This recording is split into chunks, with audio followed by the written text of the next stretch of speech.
네, 아주 오랜만에 반가운 강경래 기자가 나왔습니다. 게시판에서도 강경래 기자님 언제 나오시냐고 막 그 아우성치는 글이 하나 있었습니다. 딱 하나. 네. 두 개도 아니고 딱 하나. 네, 고정팬이 있다는 거 얼마나 좋은 소식입니까, 이게. 자, 약간 본격적인 얘기 나누기 전에 하이닉스 인수전 오늘 의향서 LOI가 마감이 되죠. 예, 오늘. 그렇습니다. 네. 그 SK텔레콤, STX 이런 기업들이 LOI를 제출합니까? 어떻게 좀 얘기가 되고 있나요? 현재까지는 아무도 모릅니다. 네. 솔직히 저도 이제 방송 이후에 어딜 가냐면 그 소공동에 있는 그 크레딧 스위스 증권의 그 CS. 투자금융부로 가거든요. 왜냐하면 거기가 이제 그 LOI를 접수하는 창구입니다. 오늘 오후 4시까지 그 마감을 4시까지죠. 하고요. 거기 가서 이제 뻘쭘하지만 계속 앉아가지고 그 무거운 가방을 들고 오시는 분을 이제 그 잡으려는 그런 계획이고요. 네. 지금 현재 현대중공업이 지난 수요일에 이제 불참하겠다고 하면서 그 패닉 상태가 잠깐 됐었습니다. 하지만 극적으로 그 오후에 그 STX와 그다음에 SK가 검토 중이다는 그런 공시가 내면서 굉장히 일종의 그 엄청난 반전이 그때 이루어졌죠. 그 이후에 KCC가 이제 현대중공업을 대신해서 이제 범현대가로서 이제 KCC가 참여할 수도 있다는 그런 설이 지금 나돌고 있는 상황입니다. 결과는 제가 현장에 아마 그 크레딧 스위스 증권에 나가 있는 기자가 지금 현재 머니투데이 기자 한 명밖에 없고요. 그 기자하고 교대해서 가장 빠른 보도를 해드릴 것을 약속을 드리겠습니다. 네, 약속을. 자, 약속. 네. 유치하죠. 부담감 100배. 100배. 유치하지만 부담감. 자, 지점이나 시장에서는 SK텔레콤을 비롯한 SK그룹, 또 심지어 STX그룹까지 뛰어들었다. 좀 어떻게 좀 평가를 하십니까? 혹시 뭐 상대를 열어봐야 알겠지만은 찍는 게 나을 것 같아요. 근데 저는 일단은 STX는 아니라고 STX는 좀 강한 확신을 갖고 있습니다.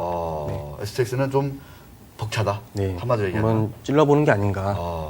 주가는 좀 많이 빠지고 그랬는데. 자, 하이닉스 인수전 오늘 4시가 지나면 일단은 1파전 제 1차 관문의 뚜껑이 열리는 것 같습니다. 네, KCC. KCC가 거의 뭐 범현대가의 지주회사로 가는 게 아닌가 싶긴 합니다만.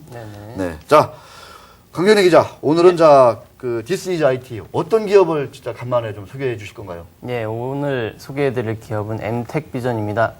엠텍비전. 네, 지난해 상반기에 제가 엠텍비전에 대해서 이렇게 보도 말씀을 드렸다가 주가가 많이 빠져서 항의를 많이 게시판을 통해서나 또 저희 대기업에서 뭐 인수한다 뭐 이래가지고 인수건이 아니었고 그 당시 이제 제가 취재했던 거는 그 SK텔레콤이 이제 어느 정도 지분을 참여한다는 그런 걸 미리 입수를 해가지고 미리 말씀을 좀 드렸었는데요. 그때가 언제죠? 시기가 그때가? 그때가 지난해 2월 정도였습니다. 작년 2월. 근데 결과는 이제 1년 정도 후인 올해 2월인가 3월에 이제 중국 합작 투자로 이제 상황이 좀 어느 정도 반전이 됐고요. 일단 SK와 함께 중국 시장을 같이 반도체 시장을 공략하는 거에 있어서는 기정사실로 드러났습니다. 네, 그렇군요.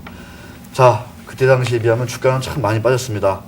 자, 엠텍비전 대표적인 팹리스. 팹리스 기업이라고 우리가 잘 알고 있지 않습니까? 강현희 기자도 많이 좀 공을 들이는 팹리스인데 자, 이 팹리스가 뭔지 일단 좀 간단하게 좀 설명 좀 듣고 좀 얘기 나눠보겠습니다. 팹리스는 팹이 이제 공장이라는 의미고요. 리스는 없다는 의미입니다. 그러니까 반도체 개발만 전문으로 하면서 공장은 이제 외주로 이게 주는 그런 기업을 얘기하고요. 대표적으로 퀄컴, 여러분 잘 아시다시피 반도체 기업 퀄컴이 팹리스의 가장 성공한 케이스입니다. 우리나라에서는 엠텍비전 이외에도 실리콘웍스, 텔레칩스, TLI, 실리콘 화일, 피델릭스, 네오피델리티, 넥스트칩, 어봇 반도체 등 20곳 이상 팹리스 회사가 코스닥에 지금 상장을 해 있고요.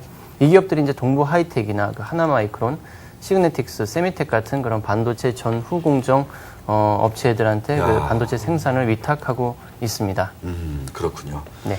자, 엠텍비전 좀 이 시점에서는 좀 다시 한번 봐야 된다라고 아까 말씀을 하셨는데 자, 어떤 부분에서 엠텍비전이 좀 이렇게 재도약의 조짐이 신호가 나타나고 있나요? 우선 엠텍비전이 지난 3년 동안 외환 파생 상품 키코에 가입해서 750억을 날렸습니다. 엄청난 중소기업으로서는 엄청난 돈이고 큰 돈입니다. 지금 엄청 휘청을 했는데요. 최근에 부활할 수 있는 그런 가능성 첫 번째가 그 국책과제 사업자로 선정된 건입니다. 예, 지식경제부가 최근 미래산업 선도기술개발과제 사업자를 발표했습니다. 여기에 그 LG전자 컨소시엄이 그 IT 융복합기기용 핵심 부품 그 사업자로 선정이 됐는데요. 이게 그 스마트폰이나 태블릿 PC 등에 들어가는 그 반도체, 시스템 반도체, 비메모리 반도체를 개발하는 건입니다. 이 규모가 총 1,400억 규모입니다. 정부에서 700억 그리고 와. LG전자와 또 SK텔레콤 같은 그 대기업들이 700억 해가지고 1,400억 매칭 짜리? 펀드로 이제 1,400억을 지원을 받는데요. 이 가운데 LG전자 컨소시엄에 그 합류한 그 엠텍비전에게 돌아가는 돈이 이건 저기 보도가 미보도된 돈입니다. 엠텍비전 자체적으로 160억입니다. 160억. 정부에서 받는 돈이 160억이고 그다음에 계열사인 MTH라고 계열사가 있습니다. 네. 그 이성민 엠텍비전 사장이 최대 주주로 있는 업체인데 여기에 190억이 유입됩니다. 야, 그럼 합치면 합쳐서 350억입니다. 야. 여기에 LG하고 SK 등 대기업으로부터 자금 유입되는 규모가 150억입니다. 야. 총 500억 규모. 그러니까 그동안 그 자금난에 시달려서 그 R&D가 그 많이 활성화되지 않았는데 이 정도 규모면은 충분히 제품 네. 개발에 그 뭐 2, 3년간은 제품 개발하는데 그 크게 지장을 받지 않을 수준입니다. 정부로부터 받는 금액이 350억이다가 네네. 네, 대기업으로서 받는 돈이 LG, SKT 받는 네네. 돈이 예. 150억 원. 예, 근데 이런 보도를 이제 지면제 그 LG전자나 또 그 아. 국책 이번에 사업을 진행한 정부 측 그게 눈치가 보여서 그 보도를 하지는 못했던 건이고요. 네, 처음으로 하여튼, 그 방송을 통해서 말씀드립니다. 네, 좀 가뭄 유동성이 좀 네. 고갈이 해결될 수 네, 있다. 예, 자, 예. 질문이 있는데요. 네네. 뭐 차트로 봐도 뭐 충분히 빠진 것 같고 네네. 기술력도 뭐 상당히 있는 회사인 것 같은데 네네. 최근에 뭐 국책과제 사업자 선정에다가 네네. 그 자금난 해소까지 네네. 뭐 부월 조짐이 있는 것 같은데 네네. 다른 뭐 좋은 징조는 없습니까? 그 밖에 또 네. 과제가 하나 더 있습니다. 이번에 하나 더. 그 사업화 연계기술 개발 과제도 일단 그 최고 점수를 받아서 선정이 사실상 돼 있는 상황이고요. 이는 이제 중국 그 3세대 이동통신 그 TD 그 SCDMA입니다. 그 3세대 중국 이동통신 휴대전화에 들어가는 반도체 개발 과제고요. 선정이 이제 확정될 경우에 정부로부터 50억 상당히 또 자금이 유입됩니다. 야.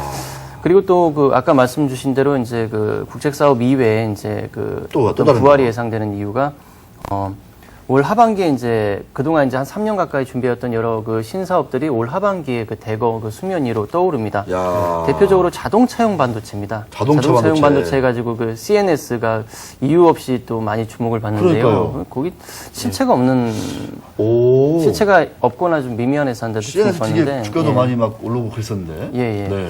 텔레칩스가 오히려 그 자동차용 반도체 가지고 좀 주목을 많이 받는 상황이고 엠텍비전이 그 지난해 그 차량용 반도체에서 60억 매출을 냈는데 올해 들어서 그 현재까지 그 60억 매출을 냈습니다. 그러니까 지난해 연간 매출을 냈고 올해 한 120억 이상의 매출을 그 자동차용 반도체에서 낸다는 그런 계획이고요. 그렇군요. 크게는 200억까지 그 현재 자동차용 반도체에서 낼 것으로 그 예상이 되는 상황입니다. 와. 그렇군요. 자, 그 외에 네네. 그 정부와의 어떤 국책사업 과제 선정, 네, 예, 그다음에 어떤 그 자동차용 반도체, 네네. 네, 이것도 지금 본격적으로 이제 매출이 나고 있고 네, 그렇습니다. 올해 급증할 것 같고, 그다음에 또 뭐 있으면 좀 네. 이참에 그냥 다 예, 털어놓으시죠. 네. 그리고 엠텍비전 다음 주에 이제 보도할 예정인데요. 오? 와. 차량용 반도체 후방 감시용 카메라에 그렇죠. 들어가는 반도체가 최근에 이제 그 제네시스하고 K7에 들어갑니다. 오. 이미 들어갔습니다. 근데 이거 야. 다음 주에 보도가 나올 건이고요. 그다음에 그 엠텍비전 휴대폰 처음으로 이제 그 스마트폰에 들어가서 두뇌 역할을 하는 애플리케이션 프로세서가 있는데 이 제품을 이제 올 하반기 LG전자 휴대폰에 최소 1개 이상, 그 채택 1개 모델 이상이 야. 채택이 됩니다. 오, 엄청나군요. 그러니까 여러 가지 건들이 지금 그 산재해 있습니다. 네. 그다음에 또 한 가지가 네. 더 있는데 더, 이게 판교 이제 판교에 엄청 많다, 11월에 오늘. 입주합니다. 판교 11월에 입주를 하는데요. 여기가 이제 판교 입주하는 것보다 중요한 게 기존에 있는 사옥을 매각하면서 한 80억 정도 그 자금이 또 유입이 됩니다. 야. 예. 그리고 또 중요한 건 판교 사옥의 이제 자산 재평가, 판교 오. 사옥 자체의 자산 재평가가 이루어지면 현재 한 300억, 아니 300%, 300%. 300% 정도의 그 부채 비율이 300% 정도 되는데 일단 지금 현재 진행 중 유상증자로 한 200% 수준으로 낮추고 그리고 자산 재평가가 이루어지면 저 100% 아래로 떨어진다고 합니다. 그러니까 일반적으로 한 100% 정도면 일반 기업, 그렇죠. 건전한 기업들도 한 그 정도는 가지고 있기 때문에 올 연말이면 어느 정도 그 재무적인 문제에서 많이 벗어날 거라는 아주 그냥 엠텍 비전에 관련된 이슈 보따리를 우리 강경래 기자가 한꺼번에 다 털어놓은 것 같습니다. 그 엠텍 비전 그 실적 동향은 전망 어떤가요? 그동안 아. 고생을 많이 한 기업인데. 그렇습니다. 근데 그러니까요. 엠텍 비전이 지난해 하반기부터 이제 올해 상반기까지 그 주력으로 그 했던 그 이미지 프로세서가 있습니다. 근데 이 제품이 그 삼성이 채택이 안 됐었거든요. 근데 이번에 하반기에는 이 제품이 어느 정도 채택이 돼서 본궤도에 올라올 것 같고요. 중요한 건 이제 상반기 때 좀 많이 소위 죽을 썼죠. 하반기 때 좀 어느 정도 만회를 해도 지난해 매출 수준 이제 800억 정도 수준이밖에 안 될 것 같습니다. 단 지난해 영업 적자가 참 너무 민망할 정도로 많이 그 영업 적자를 냈는데요. 176억 적자를 냈습니다. 근데 올해는 소폭 흑자 전환할 것으로 저 손익분기점 수준이 될 것으로 예상이 됩니다. 176억이 올해 이제 그 손익분기점 수준 그리고 단기 순손실이 이제 그 부채 비율이 워낙 높아가지고 부채에 대한 그 이자가 많아가지고 지난해 216억 수준이었는데 올해는 한 100억 언더로 한 800억 수준으로 좀 떨어지고 내년에는 아까 말씀드린 대로 그 부채 비율이 낮아지면서 그 영업이익과 비슷한 수준으로 흑자 전환 내년에는 단기 순이익을 낼 수 있는 구조가 될 것으로 예상이 됩니다. 그러면은 상반기가 명실상부하게 이제 확실한 그 최악이다. 하반기부터는 뭐 회사가 부채비율도 많이 줄고, 그다음에 그 삼성전자와의 그 어떤 그 거래가 다시 좀 이렇게 체결이 되고, 내부에서 정부나 그 기업에서 또 그 자산 매각으로 많은 자금들이 유입이 되고, 이번에 반등을 하면 좀 크게 해야 할 그런 중심은 좀 차트에서 좀 읽히네요. 차트에서 읽힌다고요? 차트에서만? 알겠습니다. 워낙 많이 빠졌죠, 주가가? 그렇죠. 자금난이다 뭐다 해가지고 참 많이 빠졌었는데, 우리 강경래 기자도 참 그동안에 마음고생이 심했다라고 하는 관계자가 전했는데, 이참에 좀 한번 좀 엠텍 비전의 제도약과 함께 우리 강경래 기자도 좀 활짝활짝 더 웃고 더 자주 이렇게 스튜디오에 나올 수 있는 그렇게 됐으면 좋겠습니다. 그렇게 되겠죠, 뭐, 그죠? 됐으면 좋겠습니다. 알겠습니다. 자, 브로콜리 종목으로 빨리 넘어가.